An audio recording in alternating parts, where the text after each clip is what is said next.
Buenas tardes, una nueva edición de Postmetrópolis, un lugar en el futuro. Hoy tenemos el gusto de conversar con Alexia Ratazzi. Alexia, además de un enorme currículum, es médica y se dedicó especialmente a un aspecto que es relativamente novedoso para quienes no estamos informados, que es la neurodiversidad, o sea que en general es conocido en el gran público como los problemas vinculados al desarrollo, los trastornos de desarrollo, el autismo, el Asperger, etc. Y en esa condición de doctora, de médica y estudiosa de la materia, impulsó una ONG que se llama Panacea, que tiene la pretensión, para simplificar, de hacerle más fácil la vida tanto a las personas del espectro autista como a sus familias, ¿no? En ese sentido, para mí es un verdadero gusto y es un universo que, bueno, vamos a ver si esta hora nos alcanza para poder entenderlo un poco más. Buenas tardes, Alexia. Buenas tardes, Fabio, y mil gracias por la invitación. La verdad que siempre da gusto tener la oportunidad de hablar de este tema que en realidad yo siempre digo que es una plataforma que nos permite hablar de la humanidad. De la humanidad, bien. En realidad. Voy a empezar por lo aparentemente más sencillo. ¿Qué es la neurodiversidad? Mira, ese término en realidad se define de una manera muy, muy fácil y simple. La neurodiversidad es la diferencia que existe entre las mentes humanas. Ese es el concepto. Y lo que tenemos que saber es que cada ser humano es único y es distinto a todos los demás seres humanos. O sea, cada uno de nosotros tiene un perfil único de fortalezas y de desafíos. Entonces, todas esas mentes humanas componen lo que se llama la diversidad, la neurodiversidad. Estamos hablando de mentes, por eso neuro. Es como si hablamos de diversidad de colores, bueno, sería toda la del blanco al negro, toda la gama de colores. Neurodiversidad, toda la gama de mentes humanas que existen. Ese es el concepto. Alexia, los que como yo ya tenemos algunos años, nos da la sensación de que cada vez hay más casos. Nos enteramos en nuestras familias, en nuestros amigos, de un chico autista, un chico con Asperger, porque te enterás a veces lateralmente, porque precisa un acompañamiento terapéutico, porque te preguntan por algún tema burocrático. Ese proceso de la angustia entre que la familia tiene alguna sospecha y que tiene un diagnóstico más firme. ¿Hay más casos? ¿Es que conocemos más? ¿En qué situación estamos?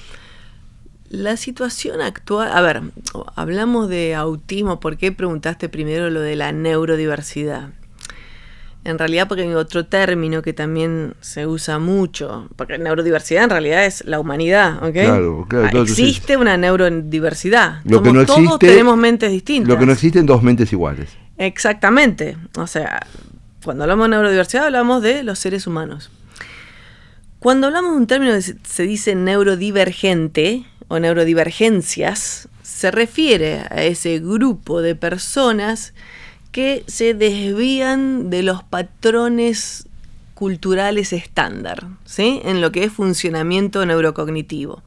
Sería como una especie de minoría en cuanto a las mentes, ¿sí? Hay como una mayoría que funciona de determinada manera y hay una minoría, o sea, como en las puntas, si tuviéramos una curva estadística, los que son menos, digamos, los menos comunes. Okay. A esos los llamamos neurodivergentes. Se separan un poco de lo que es la mayoría, como lo más común a la hora de funcionar. Cuando hablamos de neurodivergencias, mayormente hacemos referencia a lo que llamamos el espectro autista, ¿sí? El espectro autista siempre nos gusta hablar de, o autismo, digamos, ¿no? Pero hablamos de espectro autista como concepto, porque la verdad que este grupo de personas que se considera dentro del espectro autista, y después podemos también mencionar a qué nos referimos con eso, son muy distintas entre sí. Si siempre decimos, existe la misma diversidad adentro del espectro autista que la diversidad que existe en la humanidad. Entonces, hay tanta variabilidad y heterogeneidad puertas adentro en el espectro autista que por eso ya se habla de espectro. Te doy ejemplos muy básicos. Si hablamos del nivel de lenguaje y comunicación de una persona, adentro del espectro autista hay gente que no habla y gente que son profesores universitarios de lengua y literatura, ¿sí? Para darte ejemplos de gente adentro del espectro autista. Pasa lo mismo con el nivel cognitivo, o sea, la inteligencia clásica que decimos. Dentro del espectro autista hay gente que tiene una discapacidad intelectual asociada y tiene gente con un coeficiente intelectual muy arriba del promedio. El Sheldon Cooper, por así decirlo. Para la gente que conoce Big Bang Theory, los personajes, bueno, estos personajes más con las características de lo que se llama el síndrome de Asperger, son personas en general con un nivel cognitivo promedio o alto o muy alto, muy inteligentes desde el punto de vista de lo que llamamos esa inteligencia racional o fría.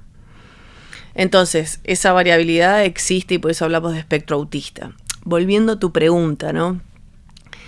De la cantidad, porque decías, ¿cuántos hay, no? O sea, que hay mucho, que pareciera como que hay más. Hoy por hoy, lo que por lo menos la OMS dice, la Organización Mundial de la Salud, establece que entre el 1 y el 2% de la población mundial estaría dentro del espectro autista. Ahora, ¿qué es lo que ha pasado en los últimos años? Por supuesto que al saber más, o sea, al hacerse más conocido el tema, se identifica como más oportunamente y también las cuestiones son más sutiles, ¿sí? Antes, y acá hago especial referencia a ese grupo adentro del espectro autista que tiene buenas habilidades en la comunicación, buenas habilidades cognitivas.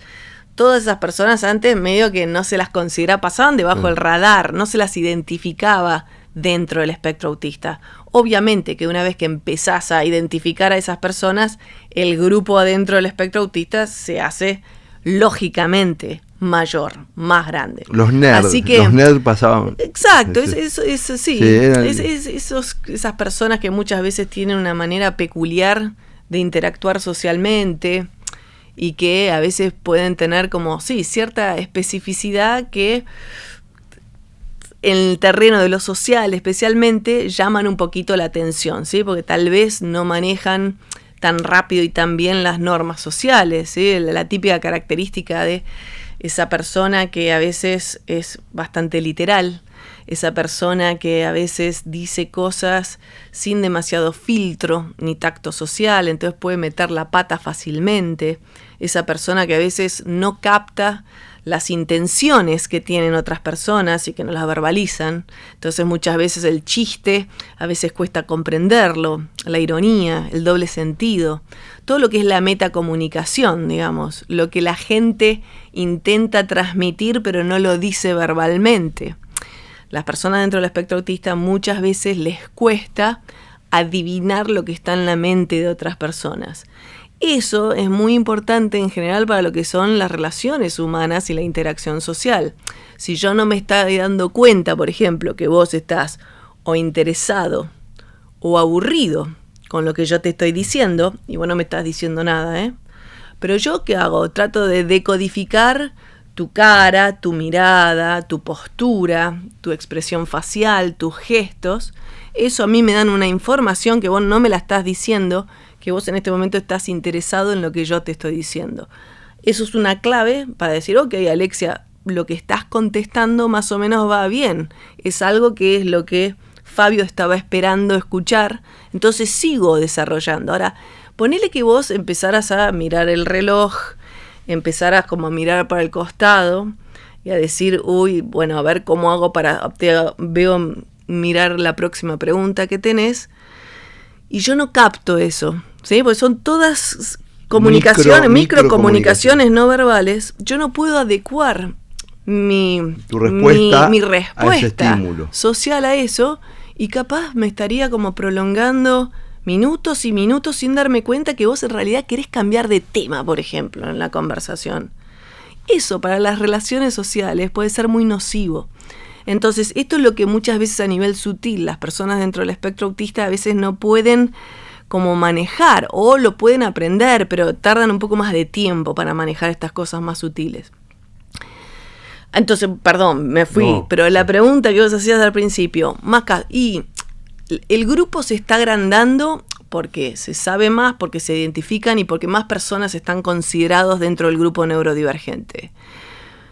Eso es por lo menos la explicación más tradicional que te puedo dar. Es verdad que también hay otra variable que ha entrado en juego en los últimos años, es que personas que antes recibían otro diagnóstico, hoy por hoy se diagnostican como más correctamente, por así decirte, dentro del espectro autista. Esto ha pasado mucho con algunos casos, digamos, de personas con discapacidad intelectual, que antes estaban dentro de lo que es discapacidad intelectual, y al reevaluar, digamos, eso, a mirarlo bajo una nueva lupa, se los ubica dentro de lo que es el espectro. Distinta. Entonces, eso, dentro de lo que es lo tradicional, lo convencional, esas son las explicaciones de por qué hay cada vez más personas. Ahora, hay también líneas, y esto lo quiero agregar porque vale la pena saberlo, líneas de investigación que también dicen que hay algunas cuestiones más ambientales que están haciendo que haya más personas con este tipo de desafíos. Si te pongo ejemplos, cosas que tienen que ver o con la crianza, o con la alimentación, o con la exposición a tóxicos, ¿se entiende? Los famosos disruptores, un ejemplo, ¿no? Exposición a pantallas muy alta en los primeros años de vida. Si vos tenés niños que están expuestos altamente a pantalla en los primeros 3 años de vida, esos niños pueden tener más tendencia a tener características asociadas con lo que vemos en el espectro autista. Y esto tiene que ver con una exposición altísima a las pantallas. No es que sea la causa, pero son todas variables o factores que aumentan la chance de que alguien vaya por determinados senderos del desarrollo. Está clarísimo. Está clarísimo. Yo, a ver, acá tengo como dos. Mientras me hacía mi machete para venir acá, ¿no? Y como había usado la palabra neurodiversidad y se usa la palabra biodiversidad, sociodiversidad, me generó como una intriga en torno de si no hubo una pretensión, digamos, una pretensión iluminista de un orden, ¿no? De determinar que lo que fuera distinto de ese orden, de esa normalidad que se establece, una visión patológica de lo que se corre, digamos, ¿no? Uh-huh. Y entonces ahí me surge una pregunta, porque es una cosa insistente en los profesionales, uh-huh, y nunca lo pude uh-huh, incorporar. ¿Por qué se dice que no es una enfermedad y es una condición? ¿Y en qué cambia esta idea? Y para los padres o para los familiares, ¿qué significa decir, mira, no es que tu hijo se tiene que curar, uh-huh, sino que un poco tenemos que aprender a convivir con una mente diferente? Totalmente. Ahora, es muy, muy importante la pregunta que haces. Y la enmarca dentro de lo que nosotros conversamos como paradigmas, ¿sí? ¿Qué es un paradigma? Dicho también muy fácil. Un sistema de creencias sobre un tema, ¿sí? ¿Qué mirada tenés sobre las jarras de agua? ¿Ok? Es un paradigma. Es tu sistema de creencias y qué es lo que vos crees que implica una jarra de agua, ¿ok? En el terreno del autismo estamos hace, no sé si tan pocos años, pero los últimos años transitando un proceso de cambio de paradigma. ¿Desde dónde a dónde? Desde lo que es ese paradigma viejo que se llama el paradigma patológico, y ahora te voy a explicar en qué consiste, a lo que es esta mirada nueva o la que estamos tratando de implementar, que es el paradigma de la neurodiversidad. Empiezo por lo nuevo, ¿no? El paradigma de la neurodiversidad lo que plantea es que el autismo es simplemente una manera de estar en el mundo, distinta, menos frecuente que otras maneras, pero ni mejor ni peor que ninguna otra manera. O sea, que el autismo, como conjunto de características, simplemente forman parte de la diversidad humana. Es lo mismo que agarra cualquier otra diversidad que quieras, los religiones, sí, altos etnias, altos o bajos, nacionalidades, agarra cualquier espectro de que tiene categorías determinadas, ¿sí? Vamos a agarrar países sudamericanos, hay argentinos, hay uruguayos, chilenos. Bueno, el neurodivergente vendría a ser un país más dentro de Sudamérica. Esto es lo que plantea el paradigma de la neurodiversidad. O vendría a ser los pelirrojos. A mí siempre me gusta mucho el ejemplo de los pelirrojos, ¿sí? Okay. ¿Por qué? Pero porque se parece un poco a la cantidad de pelirrojos, por lo menos en lugares como Argentina, ¿no?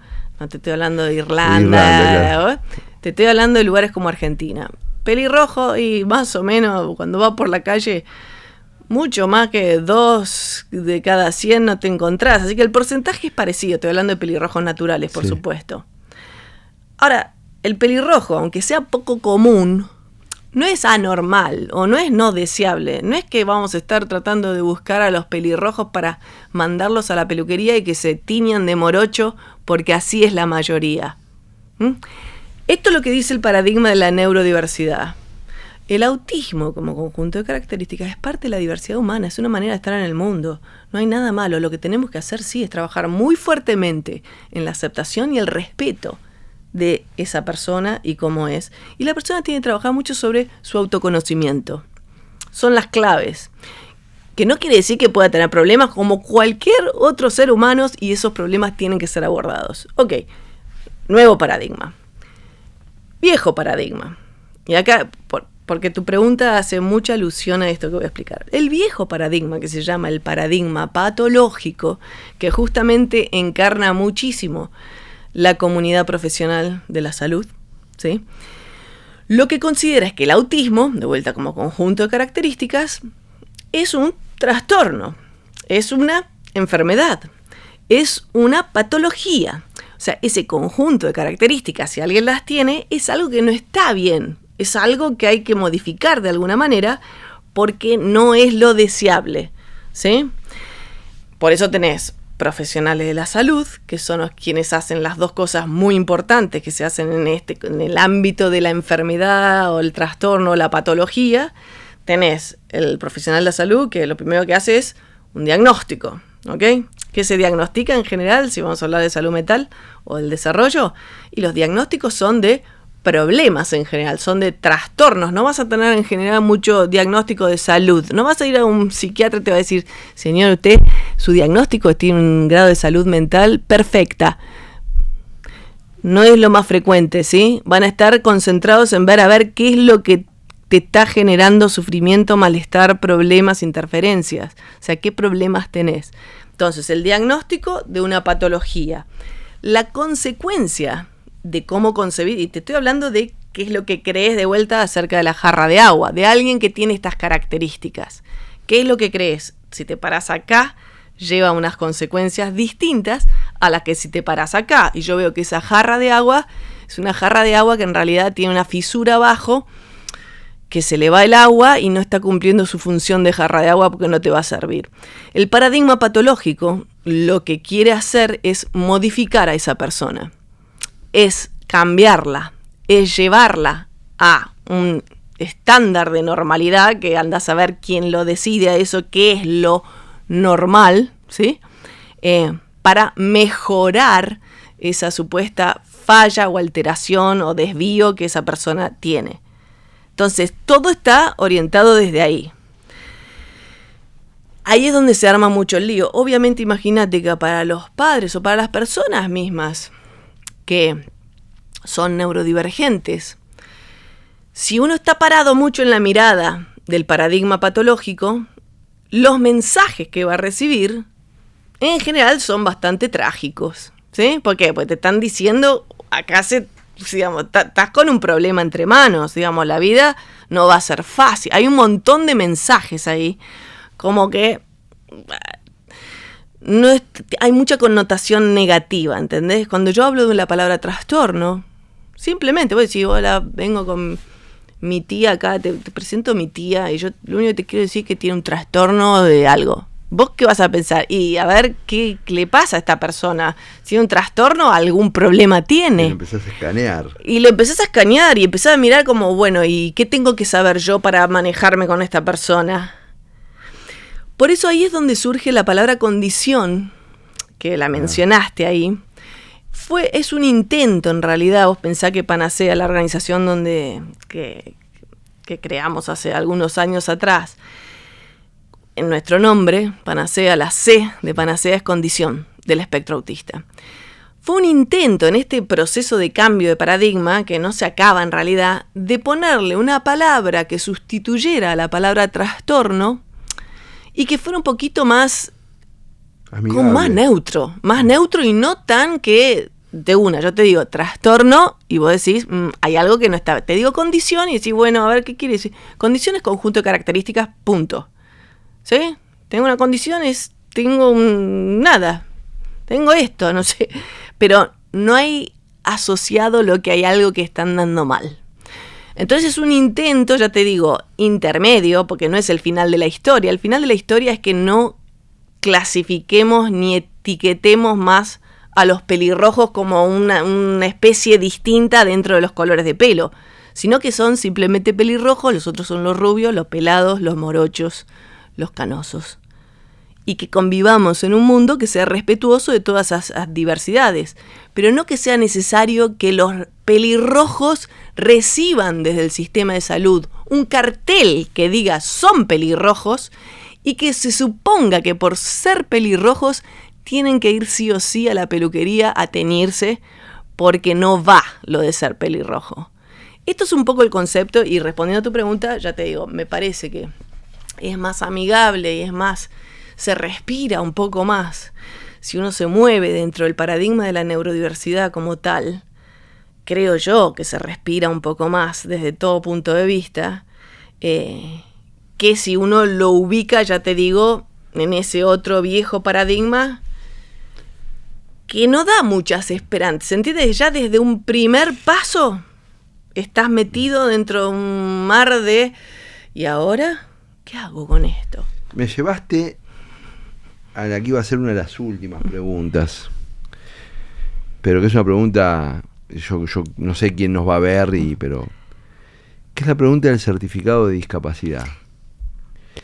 Y va a ser una de las últimas porque interpreto, por la información que uno no hago una encuesta, nada, ¿no?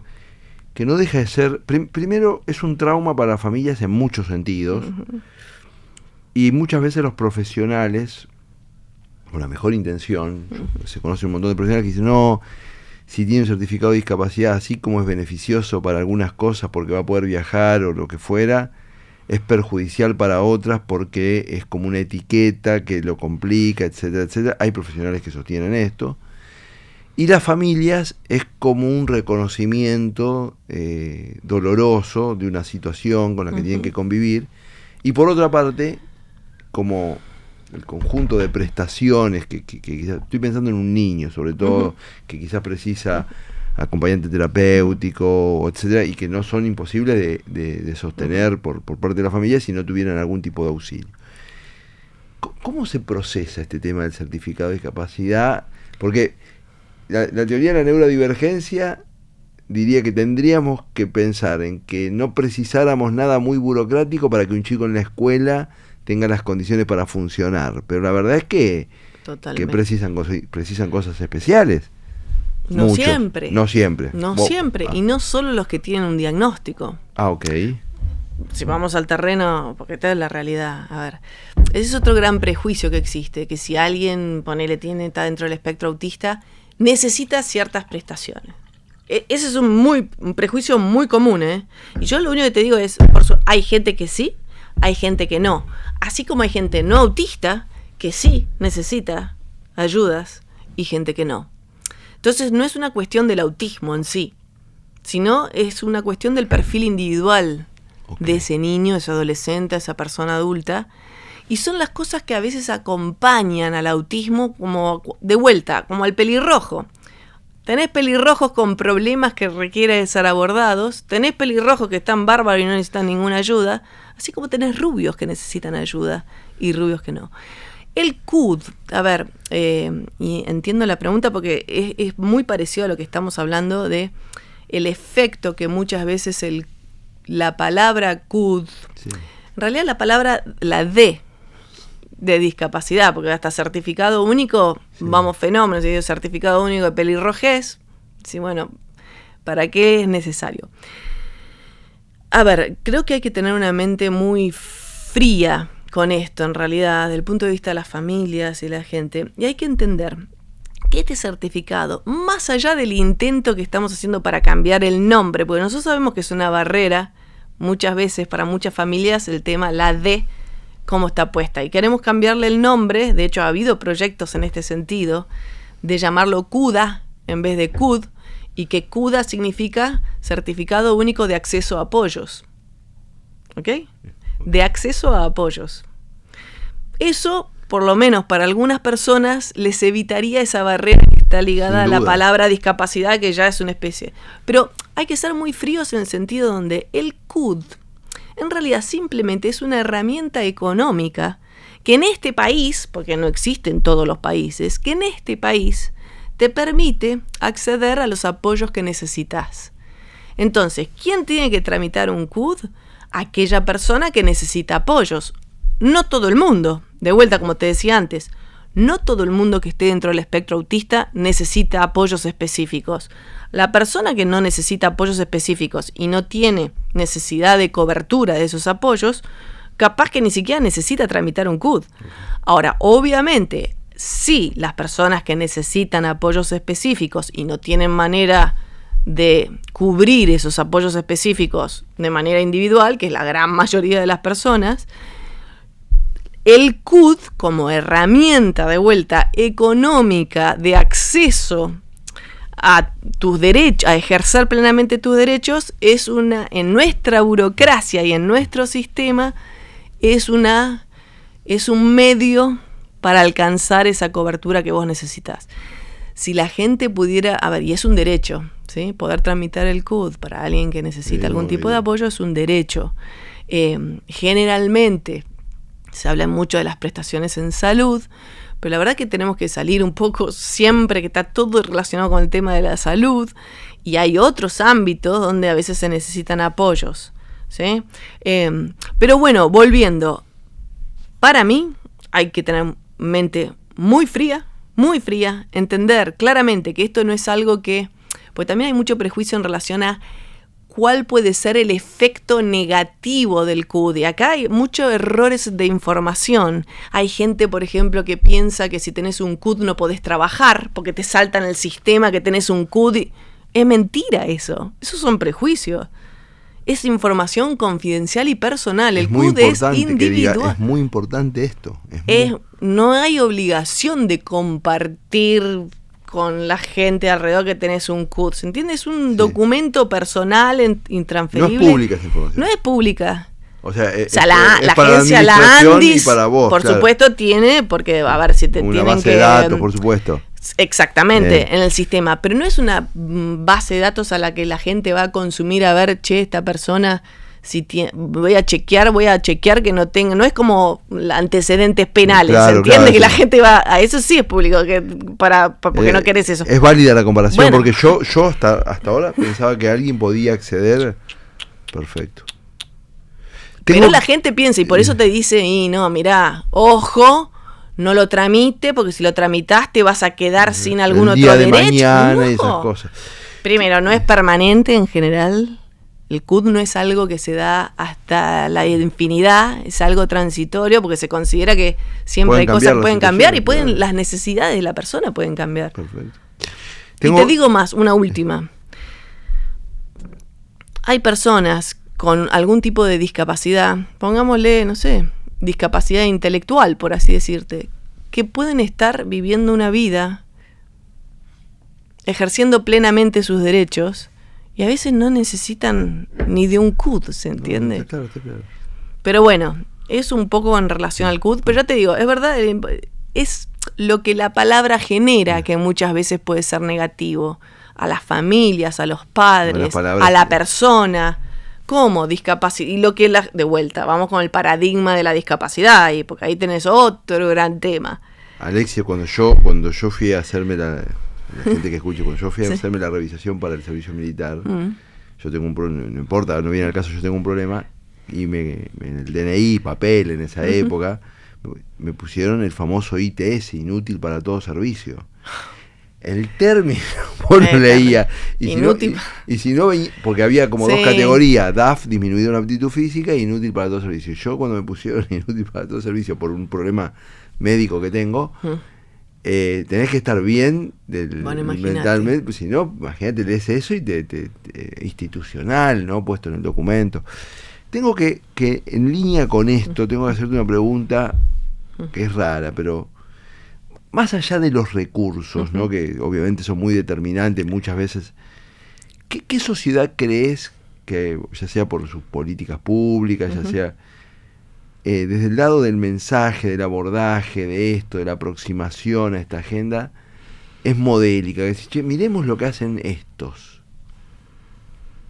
Es difícil esa pregunta porque todavía te diría que no sé si hay lugares donde podemos decir, acá está fenómeno el asunto. Aunque obvio que hay lugares donde se toman iniciativas y donde el Estado y la política pública favorece más. Además depende de algunos temas en particular, tal vez están como más desarrollados en algún lado. Entonces, no sé, los apoyos a nivel de lo educativo, ¿sí? El sistema educativo, cómo se maneja con estudiantes neurodivergentes. Okay. Entonces hay ejemplos donde hay países, qué sé yo, por ejemplo, Italia hace muchos años que tiene una educación inclusiva, una mirada que todos los estudiantes van a la escuela, que es el nuevo paradigma, digamos, que se está intentando implementar. Todo estudiante va a la escuela. Eso es educación inclusiva. No hay nadie que no tenga que ir a la escuela, por ninguna razón. Okay. Entonces ya desde hace muchos años, esto en particular. Después, no sé, vida independiente, que es un temón en lo que es personas con discapacidad. No sé, hay como iniciativas en países, no sé, como Costa Rica, como Japón, en algunos lados de Europa. Con lo educacional también en algunos lados de Europa, no sé, hay en Canadá, en algunas zonas de Canadá, hay todo un programa de educación inclusiva también, o sea, que van todos los estudiantes, pero de vuelta, ¿cuánto tardó? Los que investigaban ese tema es para cambiar de paradigma, por ejemplo, de lo que es una educación segregada, que quiere decir, depende, dime qué problema tienes, te mandaré al colegio que te corresponde, eso es educación segregada.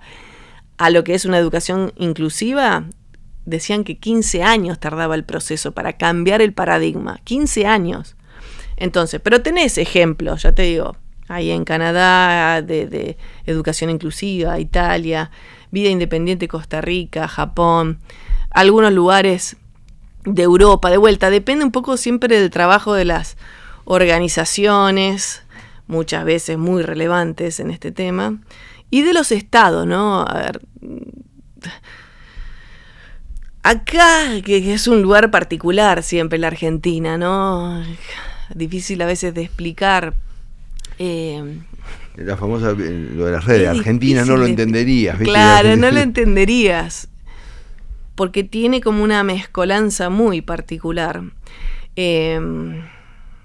Muy particular realmente, o sea, no sé, habla del sistema de salud, un sistema de salud muy fragmentado y segmentado, digamos, donde depende cuál es tu, por así decirlo, tu realidad socioeconómica, depende el acceso que vas a tener a qué sistema de salud, ¿no? Está como todo muy fragmentado, no es que está más unificado.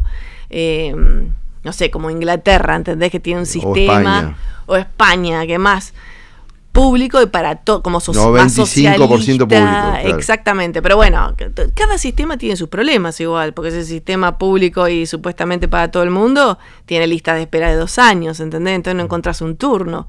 Entonces cada sistema tiene su particularidad, pero en lo que es discapacidad, las políticas públicas sí son muy importantes, digo, volviendo a tu pregunta inicial.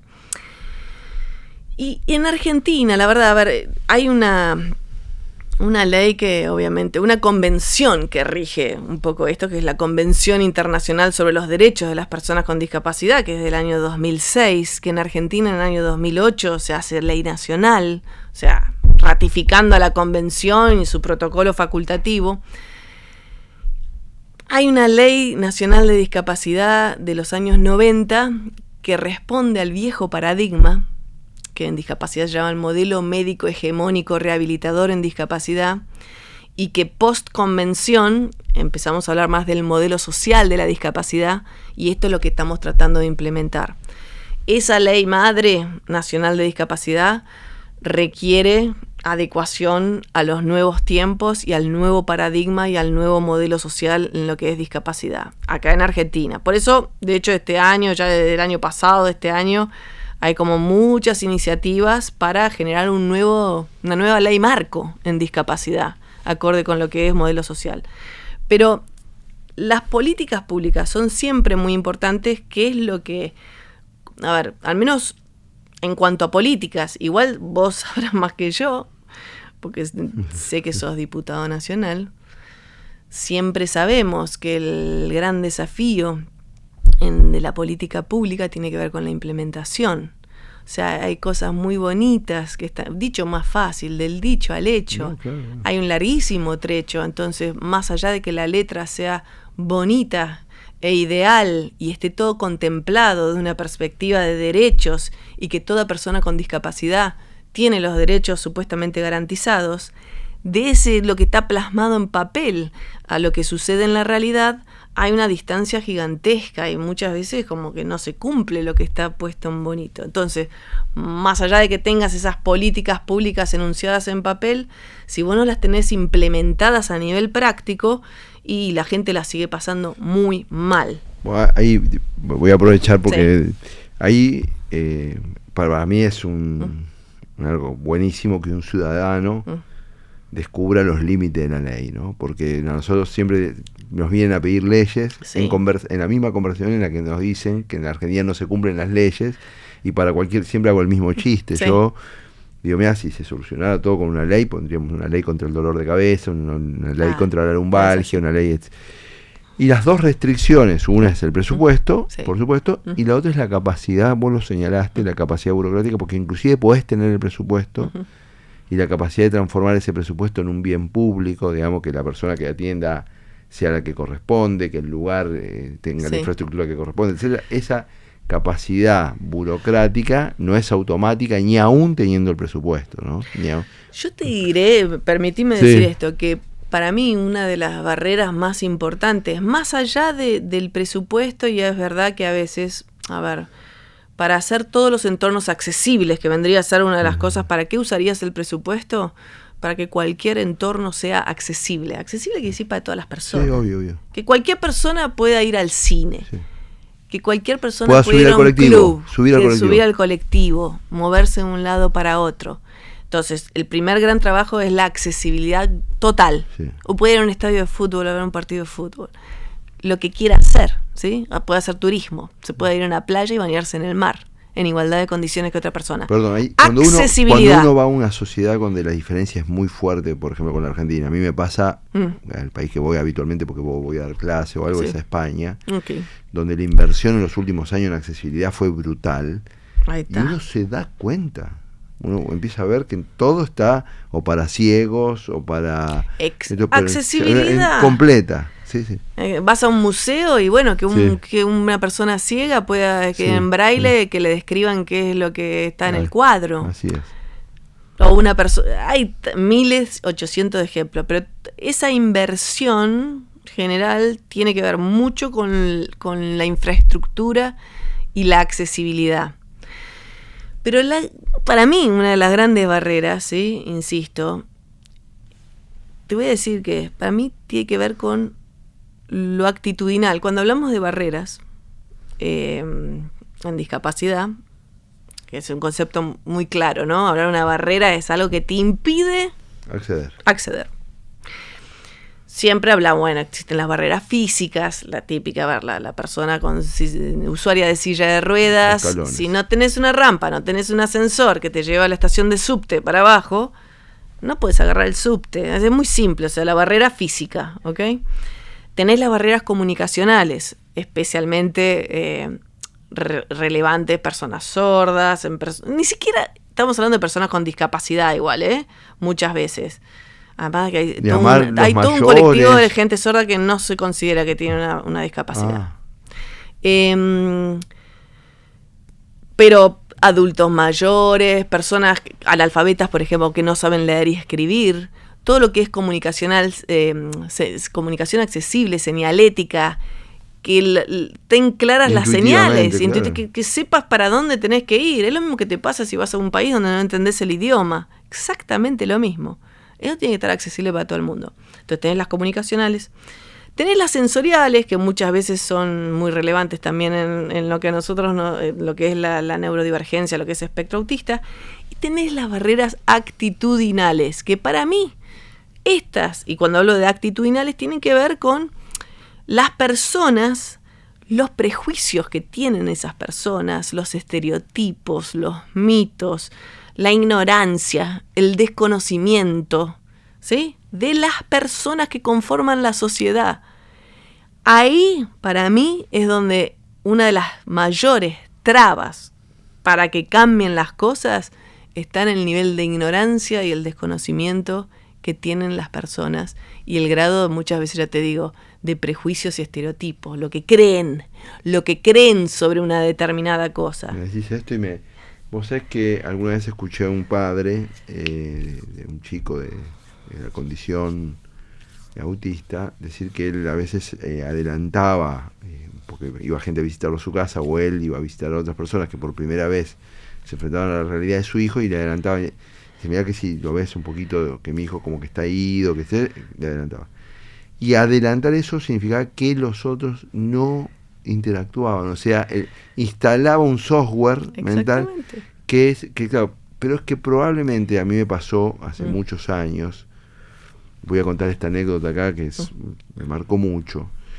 Yo tenía, en un trabajo, la persona que atendía mi privada era ciego. Una de las personas más eficientes que trabajó alrededor mío. Una eficiencia fuera de escala. Él era muy exigente conmigo, era en esa época que tener el software disponible para poder usar.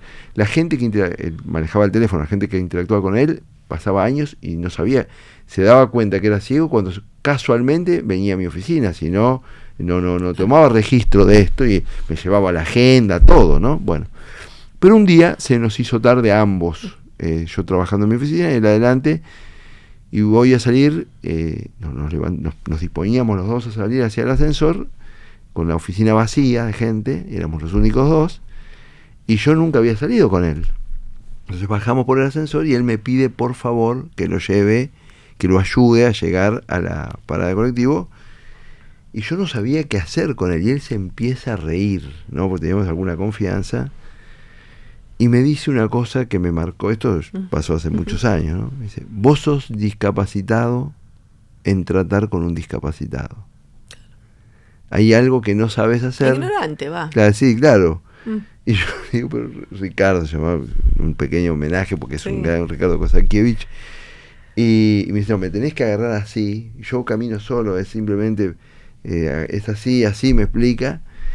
Y para mí fue, porque aparte como que tenía miedo yo, ¿viste? De tocarlo, de lastimarlo, de invadirlo. Y claro, la segregación, yo te escuchaba recién en la escuela, también nos impide aprender a convivir. Totalmente. Claro. Si vos querés, la base de una sociedad inclusiva es la educación inclusiva. Si una diversidad de estudiantes crece, se desarrolla juntos, no vas a tener cuestiones de discriminación más adelante, no vas a tener segregación. Así es como se resuelve de base, ¿no? Necesitas tiempo, claro, porque necesitas toda una generación de gente que conviva en diversidad. Claro. Porque si para vos no es ajeno, para él va a ser natural. Claro. ¿Qué es lo que te da miedo? Es lo que te es ajeno y lo que desconoces, ¿ok? Sí. Es decir, bueno, una persona así, no sé bien qué es lo que tengo que hacer. Ahora, si vos te hubieras criado con un estudiante, un compañero ciego, ya desde chiquito hubieras sabido que agarrarlo del hombro, ayudarlo a cruzar la calle. Ya lo sabés inherentemente, ¿entendés? No es algo... Claro. Yo lo veo con una silla, no, con naturalidad. Y sabiendo qué es lo que hay que hacer. Y siempre la fuente de información inicial es la persona, ¿no? Sí, claro. Así como vos le vivencial, lo vivencial. Lo vivencial y lo experiencial es lo que te barre todas estas barreras actitudinales y esta ignorancia y este desconocimiento. Es la experiencia. Por eso, estar en ambientes diversos es lo que más enseña en realidad a la gente que se considera que, no sé, que forma parte del ganado principal. Sí, el mainstream. Del mainstream. Sí. Te cambio de tema. Sí. A un tema difícil. A ver. Yo veo que circula en las redes, etcétera, todo tipo de aseveraciones. Y hay estudios, pero muchas aseveraciones de que yo llamaría no sé, genéricamente diría no científicas. Son afirmaciones hechas en torno a este tema desde algún lugar, no sé si de prejuicio, pero más bien no con el suficiente fundamento, con temas muy concretos vinculados hacia el gluten, hacia no sé, bueno, mil cosas. Puse el del gluten porque es muy recurrente, etcétera. ¿Cómo convive un profesional frente a con todo? Porque los padres hoy, quizás hace 57 temas, los padres hoy salen de tu y van a Google, a Doctor Google. Por supuesto. Bueno, ¿cómo convive un profesional con esta catarata de información? Con mucha humildad, con siempre la apertura a escuchar, porque a veces te enterás vos cosas de que la verdad que no habías leído, entonces porque es verdad que existe mucha información y existen muchas intervenciones y muchas afirmaciones que dicen que eso funciona. Entonces, primero como profesional creo que es muy importante tratar de estar lo más informado posible. Muchas veces te lo enterás por gente, entonces cuando te lo cuentan, de ir a buscar por lo menos por tu lado para mínimamente estar informado y poder contestar, ¿no? Hay ciertas reglas generales igual creo que para cualquier cosa. Uno es que las generalidades no aplican, ¿sí? Decir que sea lo que sea, pero también lo que está fundamentado y científico, que esto sirve para todo el mundo, olvídate. Eso no existe con ninguna intervención, con ninguna, ni las fundamentadas ni las no fundamentadas. Y acá de vuelta vuelvo a este tema de la diversidad que existe, esta variabilidad, esta heterogeneidad gigantesca que existe en las personas que están adentro del espectro autista, hace que obviamente lo que necesitan y a lo que podrían estar respondiendo positivamente va a ser también muy variable y heterogéneo. Entonces lo que es fundamental, y esto es lo que yo trato de transmitir a las personas y a las familias, es conocer el perfil individual de esa persona. O sea, cuáles son las cosas que le cuestan, qué cosas les hacen sufrir, qué cosas les generan malestar, cuáles son sus fortalezas, cuáles son sus talentos, pero cuál es el perfil individual, ¿sí? ¿Qué niveles o qué dimensiones están afectadas o dónde tiene interferencias? Porque el abordaje va a estar relacionado más a los problemas específicos que a una cuestión global como lo es un diagnóstico. ¿Se entiende? O sea, a ver si lo puedo explicar de una manera más fácil. Nunca el término autismo como diagnóstico te va a decir qué tenés que hacer con una persona. ¿Y con eso qué hacemos? hacemos? ¿Por qué? Porque vos tenés 10 autistas, 10 adentro del espectro autista, y esas 10 personas van a necesitar cosas completamente diferentes y un par no van a necesitar nada. Que hagas nada. Van a tener que vivir y porque están moviéndose en un ambiente donde lo están respetando, funcionan, y están acompañando y están plenamente viviendo. Entonces, claro, entonces no es autismo lo que me dice que tengo que hacer, porque la gente piensa autismo, entonces sí o sí va a tener que hacer tales cosas. No es así, no es así. Vos tenés que estar viendo el perfil individual de la persona, tenés que ver los recursos que existen en lo que es la familia, la segunda capa de cebolla. Tenés que ver el ambiente donde se mueve, dónde está, o sea, qué pueblo, ciudad, dónde el campo, porque los problemas son distintos, ¿entiende? Sí. Es distinto.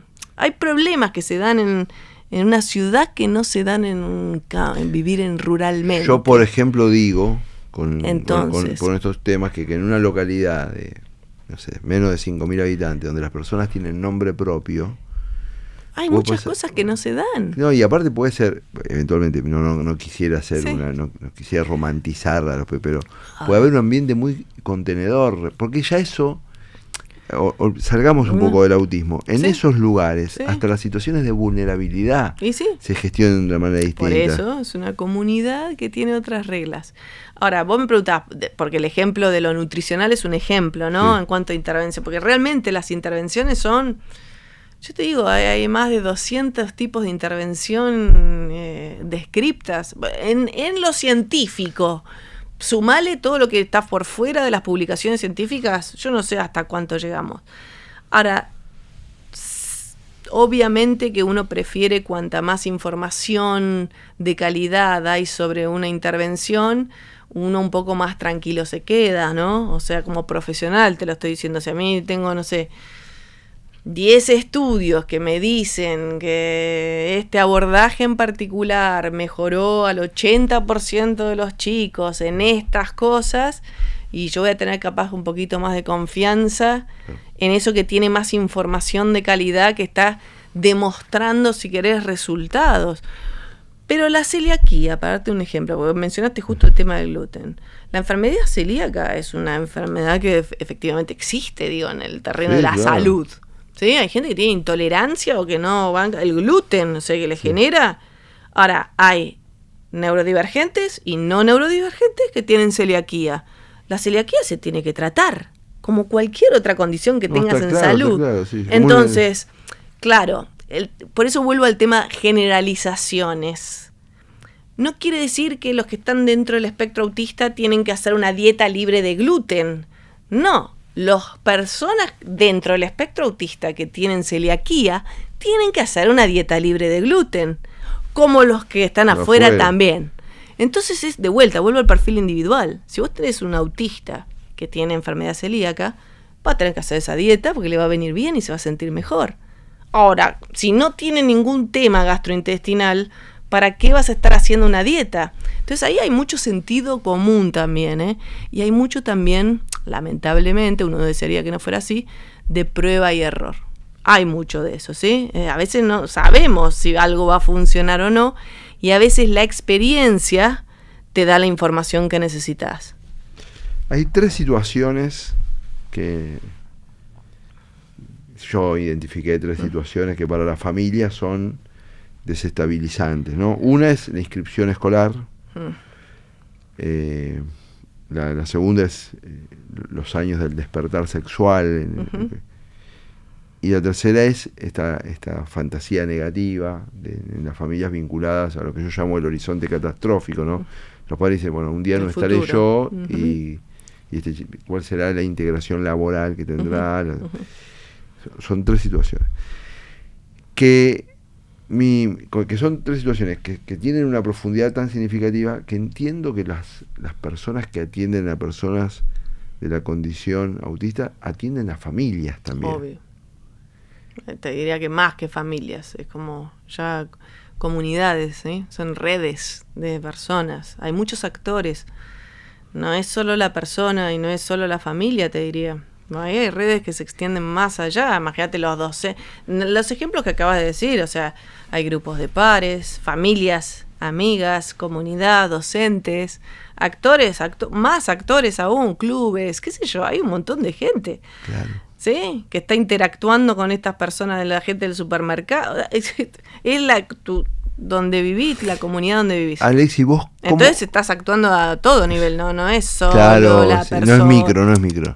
No, nunca. ¿Cómo estamos avanzando como sociedad? Pero, punto número 1, a ver, con lo primero que decís, hoy por hoy, y legalmente te digo, está prohibido por ley no admitir a alguien en una escuela por motivos de discapacidad. Prohibido por ley. O sea, es una prohibición, resolución del año 2016 del Ministerio de Educación. Entonces, obvio, es información que la gente tiene que saber, porque hay recursos como para ir a pelear eso, ¿se entiende? Si a alguien no te dejan anotar, no, al menos sí o sí te digo que en las escuelas que tienen que ver con el Estado, las escuelas públicas están obligados a anotar, a matricular a cualquier tipo de estudiante.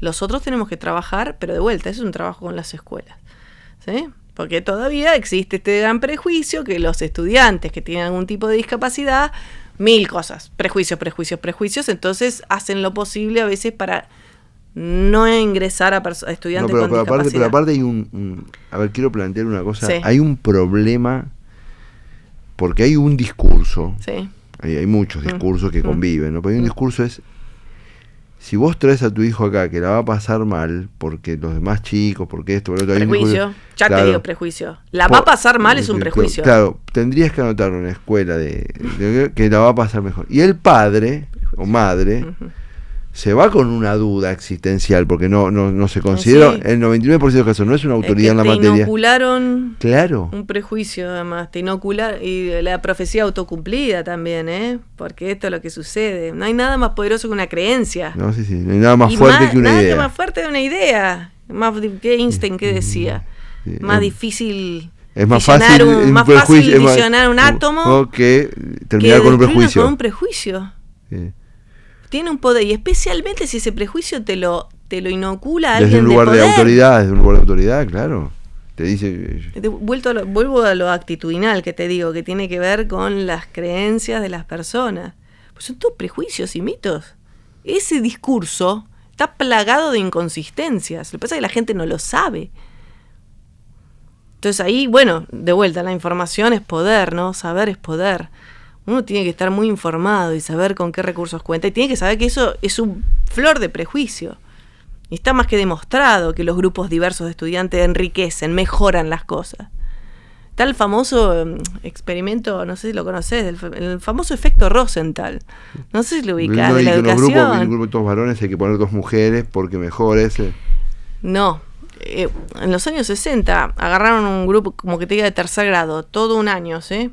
De tercer grado. Agarraron los investigadores, agarraron a los docentes, les dijeron que habían... Que estos eran los mejores, y que estos eran los peores, y los docentes...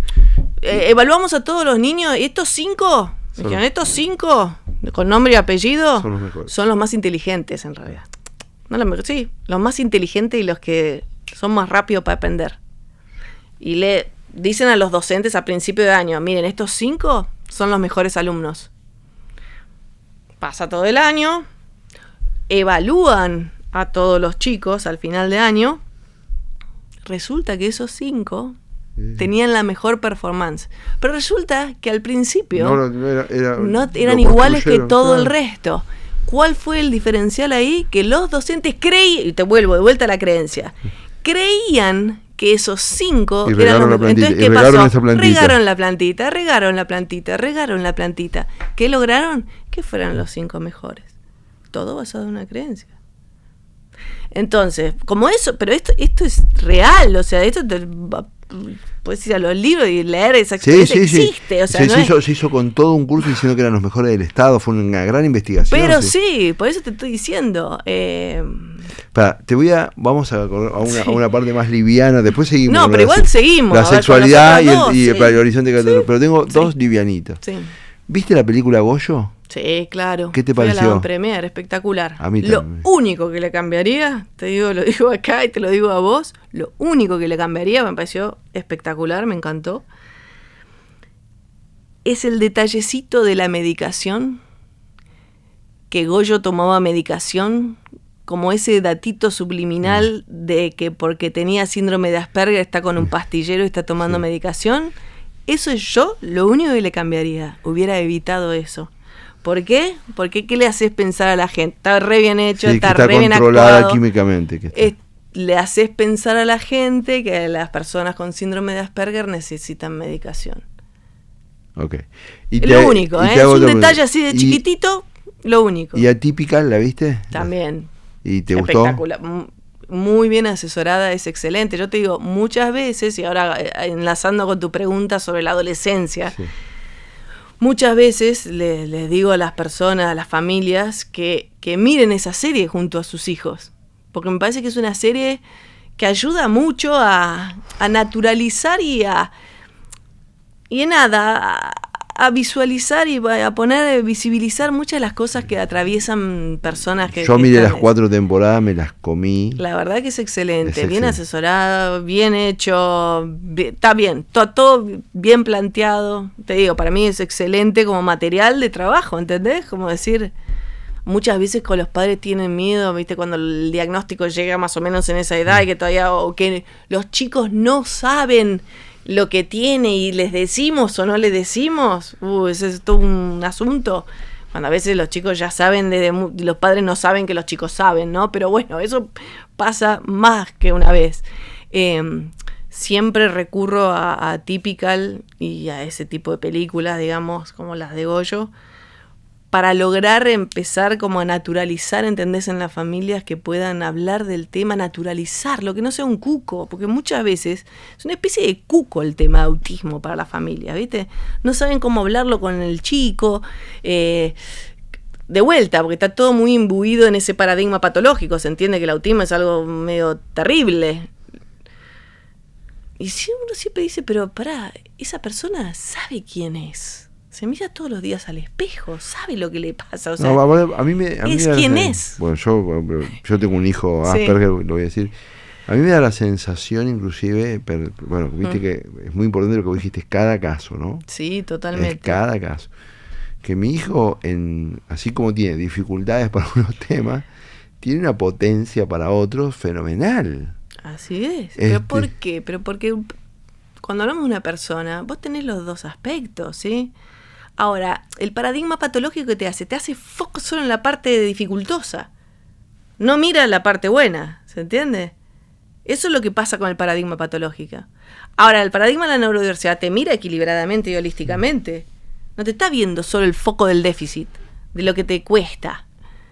Te mira, y es verdad que uno pierde de vista toda esa parte del talento, de la creatividad, de todo lo que tienen para contribuir a esta sociedad. Ahora si uno toma si uno hace una línea del ciclo de tiempo, ¿no?, de la vida, obviamente que la sociabilidad es necesaria siempre, pero yo con esta experiencia construí más la idea de cuán necesaria es entre la adolescencia y la juventud. Porque yo a los 60 años, digamos, más o menos, administrar mi soledad, tal que yo, uno ya pasaste por un montón de cosas en la vida y podés. Ahora hay una edad donde tu identidad está vinculada a cómo establecer relaciones, a cómo te reconocen, y es particularmente más problemática si efectivamente si hay un contexto que no es favorable a los vínculos, ¿no? Siempre el contexto es fundamental. Es verdad que hay una realidad, y es que las relaciones sociales siempre son más fáciles en ámbitos que están relacionados con los intereses de las personas.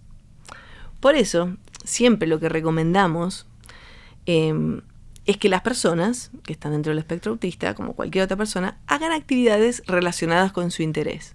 Porque son esas actividades en particular las que les va a dar un andamiaje más fácil para ellos para relacionarse. ¿Por qué? Porque cuando vos estás con un grupo de gente que comparte intereses, podés hablar durante más tiempo de esos intereses, las conversaciones son más fáciles, las relaciones, la interacción social fluye.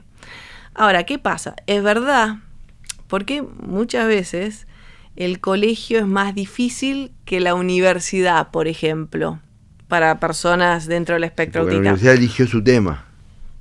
Claro. Porque en la universidad elegiste el tema que te interesa y los que están al lado tuyo están enfocados en lo mismo que a vos te interesa. Y lo social se torna muchas veces un poco más fácil en la universidad. En el colegio estás con los que están, digamos, y ahí, pesan más los intereses mayoritarios, ¿sí? Y generalmente las personas neurodivergentes tienen intereses que no son los mayoritarios en general. Por eso en el colegio es capaz una de las tránsitos difíciles. Ahora, yo siempre, porque vos al principio dijiste algo como de la socialización, como dar por hecho de que esto es fundamental, ¿no? A mí a veces me gustaría como poner un poquito más. Yo sé que estamos en Argentina, un país que tiene el Día del Amigo, que culturalmente la amistad y los vínculos son como muy importantes. Hay otros países en donde no existe el Día del Amigo, ¿no? Sí, somos una excepción. Somos una excepción y culturalmente se le da mucho valor agregado, digamos, al tema de la amistad y la socialización. Pero es importante pensar que no todo el mundo necesita y quiere ese grado de socialización. Y ojo, y acá voy a hacer también un paréntesis. Dentro del espectro autista hay gente que son re sociables y que les recontra interesa tener amigos y tener pareja. Y hay gente que no. Así como afuera del espectro autista tenés gente que es muy sociable y muy popular y la vida le pasa por ahí, y gente que no. Y no tiene que ver necesariamente este interés, te estoy diciendo yo, con estar o no estar adentro del espectro autista.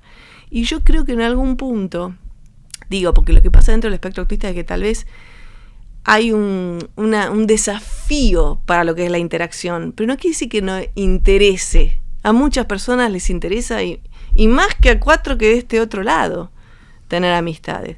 Pero yo creo que hay que en algún punto respetar un poco cuánto quiere la persona socializar, porque hay una especie de mandato, si querés, que es como que, de vuelta, es como un estereotipo, ¿no? Pensar que la persona dentro del espectro autista es alguien que no le gusta estar más aislado, no quiere tantos amigos, lo social medio que le huye. Hay ese estereotipo, que los hay también de así, y hay gente que no. Pero hay este mandato de, bueno, entonces vamos a ver qué hacemos para que aumente su socialización, promover, y hay como casi que te digo una obsesión a veces, que uno a veces dice, ponele, si hay una hermana, primero es preguntarse, ¿quiere o no quiere? Porque esa es la primera pregunta. Porque no puedes forzar a nadie a hacer algo que no quiere hacer. No te va a ir bien. Y no te es útil, te sale el tiro por la culata. No, claro. Entonces, lo primero que tenés que entender es si quiere o no.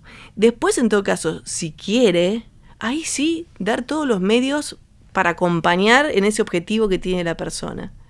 Pero no automáticamente pensar que es un mandato automático. Porque ya te digo, muchas veces pasa con el autista en la familia, todo el mundo está tratando de promover que se relacione. Y capaz que hay algún hermano que no es tan sociable y no le interesa tanto. Pero y nadie se mete con él.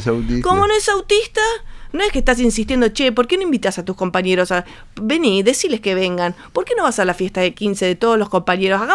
Y no le insisten a ese, porque no tiene un diagnóstico. No, yo tengo una vuelta de tuerca sobre esto, ¿no? Pero quizás es producto de la experiencia individual. Sí. Bueno.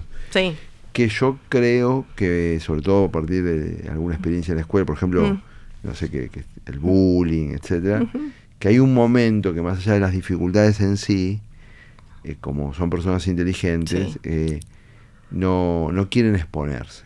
Llega un momento que es una forma de preservarse, digamos. Es decir, esto no lo manejo bien, y como no lo manejo bien, prefiero no manejarlo, digamos, ¿no?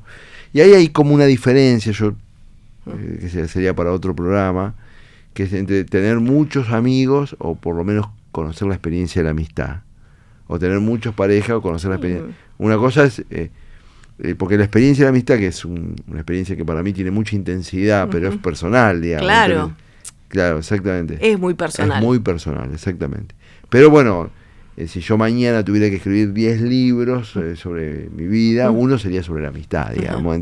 Pero es personal, vuelvo a decir. Y la tercera cuestión que te había planteado es el tema de la adultez, ¿no? De los padres, como los padres y los abuelos, ¿no? Porque los abuelos, y era como un capítulo también el tema de los abuelos, en la relación entre los abuelos y los padres, ¿no? Los padres tratando de interpretar a los profesionales y los abuelos muchas veces desdiciéndolos. Hay una tensión. Tenés de todo un poco. A ver, los abuelos suelen ser relevantes porque son los padres de los padres. Entonces tienen influencia muchas veces. No, y a veces en se llevan y están muchas horas con los. A veces si tienen tiempo libre y como la muchas logística. Veces cuidan claro, totalmente, forman parte de la logística. Yo te digo, igual hay muchos abuelos que son quienes hacen las consultas también cuando a veces los padres no las hacen. Nosotros tenemos todo. Padres que bloquean. Padres que bloquean. Y abuelos que quieren saber cómo ayudar y hacen consultas con los profesionales, pero muchos, Hay de todo, la verdad que es muy difícil generalizar, pero sí saber que los abuelos en general en la vida de cualquier persona, los padres de alguien generan influencia en ese alguien. Entonces es algo que siempre vas a tener que considerar dentro del sistema. Y esto del futuro, que es la otra pregunta que vos hacías, yo entiendo que siempre es una de las preguntas que más angustia genera, ¿no? En los padres, en los cuidadores, que el famoso ¿qué va a pasar cuando yo no esté?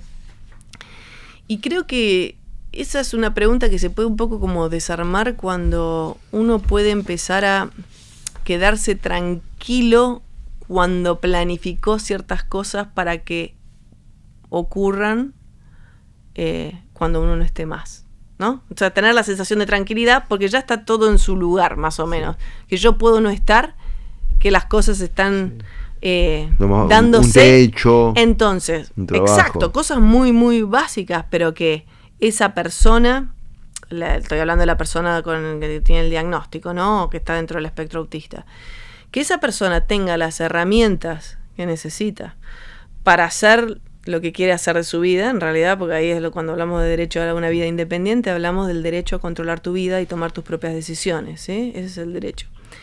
Que esa persona esté encaminada en los objetivos de vida que tiene, ¿sí? Sea estudio, trabajo, en lo que hace a la vida personal, vivienda, el techo, o sea, que se esté gestionando con los apoyos que necesite, porque no estoy diciendo que la persona sola, esto depende, hay gente que sí puede hacerlo solo, hay gente que necesita apoyos para tener esa vida, y tener una planificación a nivel patrimonial, si querés, que asegure que cuando ese adulto no esté más, bueno, todo esto, estos son adultos también, ¿no? Sí. Pero ese cuidador que supuestamente es que económicamente también hace viable o se encarga de esta persona, que estén dispuestas el sistema como para que cuando no esté más, esta persona pueda tener acceso, sepa, por ejemplo, a quién recurrir, o sea, a quién pedirle ayuda, siempre tener alguna figura como de cuidador, además de los padres, ¿sí? A quién se puede recurrir, y que esté más o menos lo financiero armado, ¿se entiende? O sea, sí. La cuestión como patrimonial, familiar, que esté armada, y esto hay manera de hacerlo, sí, de hecho hay abogados que se dedican a ayudar en la planificación patrimonial de las familias, y generalmente cuando todo esto está más o menos encauzado de una manera planificada, generalmente eso trae bastante alivio y calma, ¿sí? A los padres, y es medio que bueno, ya se pueden ir con un poco más de paz, ¿no? No pensando que dejan en el medio de una catástrofe. Una catástrofe. La última pregunta, y que tiene que ver y no tiene que ver. Vi en tu formación que estudiaste en San Andrés, lo de la maestría en sociedad civil. Sí, en organización y dirección de organizaciones sin fines de lucro. Exactamente. No, y yo tengo siempre un registro en la cabeza sobre los límites de la burocracia estatal, con ciertos temas que requieren de una sensibilidad particular, ¿no? Sí. O sea, y nosotros solemos en Argentina y en América Latina en general ver lo público como público estatal, y yo tengo la sensación de que para ciertos objetivos públicos, por ejemplo la inclusión de personas, el Estado puede ayudar con el financiamiento, pero me parece que hay herramientas no necesariamente estatales de la sociedad civil que pueden llegar con un nivel de capilaridad y de sensibilidad más alta. ¿Tu experiencia por la maestría y tu experiencia en Argentina con este tema, cuál es? Sí, a ver, la maestría, por algo estoy en el tercer sector yo, que es justamente ni en lo público ni en lo privado, ¿no? A todo esto por mi vida pasé por lo público y por lo privado. Y hoy me encuentro en este tercer sector.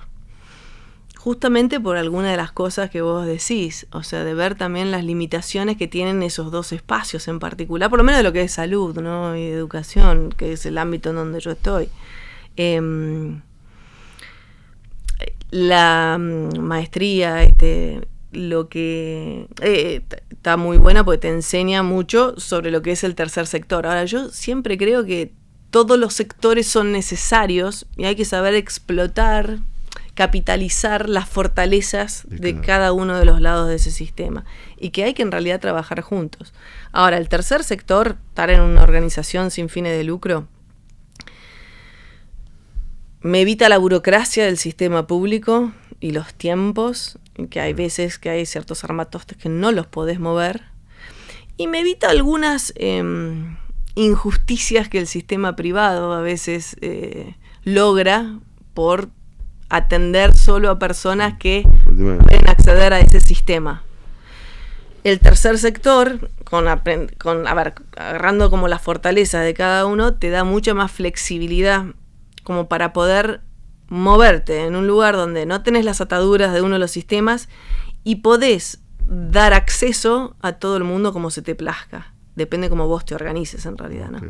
Y esto es lo que, por eso yo elijo estar también donde estoy hoy en mi trabajo, que no es lo más común, porque los psiquiatras en general están o en el ámbito público o en el ámbito privado. O tienen consulta, No, claro, no, o en no hospital son de o trabajar. consulta. Mi trabajo es 100% en una organización sin fines de lucro. No es lo más común. Okay. Pero te digo, para mí me ha dado esa flexibilidad. libertad, esa flexibilidad y ese poder ir a poder responder a cualquier persona, no importa dónde esté y no importa qué recursos tenga, de poder dar algún tipo de respuesta. Yo arreglándonos como nada, sí, sabiendo qué puedes hacer, pero siempre puedes hacer algo, aunque no sea con información, que ya es bastante valioso de por sí, porque decirle algo que está en puro mamarca, que no sé, es muy importante tener un sistema alternativo de comunicación, ponerle a alguien que no hable, que es muy importante que tenga un sistema alternativo de comunicación y poder contarle qué maneras puede de eso, ya le estás, que está por mamarca, digamos, no estás acá, pero le estás cambiando la vida a esa persona. Y no tuvo ni que ir a un hospital, ni tuvo que ir al consultorio privado, ni al centro una privado. Una palabra puede significar un cambio. Le cambiaste, exactamente. Dice, tu hijo no es un enfermo. Bueno, ni que hablar, o sea, eso... Y le cambiás... No, bueno, pero... Pero hay gente que no le pasa por ahí. Claro. Hay muchas diferencias, ¿entendemos? Cada persona un mundo. Alexia, antes de terminar, ¿algún mensaje que quieras dejarnos? Siempre el mensaje es... a favor, digamos, de la conciencia. O sea, mi mensaje últimamente, por lo menos, es como apelando a la conciencia individual, como para hacer la transformación colectiva. Entonces, si cada uno desde su lugar puede hacer algunas cosas de manera distinta, desde su lugar, no hacer nada por fuera de su metro cuadrado, quédate dentro de tu metro cuadrado. Pero hacer algunas cosas diferentes dentro de tu metro cuadrado, si lográramos eso y más metros cuadrados estuvieran modificando cosas, lográs que la del colectivo cambie. Y es tu metro cuadrado. Y son pequeñas actitudes y conductas en el día a día, todos los días. Pequeñas. Puede ser de tu conversación con la persona ciega que te cruzaste en el bar. No, sí. O con la mamá de un chico que está dentro del espectro autista. Tomo de lo actitudinal. Es lo actitudinal. Todos podemos. La próxima vez que te cruces con una persona ciega y estés en un cruce de calles, vos ya sabés la próxima vez que tenés que agarrarlo del hombro, ofrecerle, pero necesitas ayuda, y que si te dice que sí, lo agarrás del hombro y lo acompañás a cruzar la calle. Vos ya lo sabés. Hiciste algo distinto a la primera vez. Eso. Muchas gracias, Alexia. Ha sido un gusto enorme compartir esta hora con vos. Bueno, por favor, Fabio. Gusto es mío.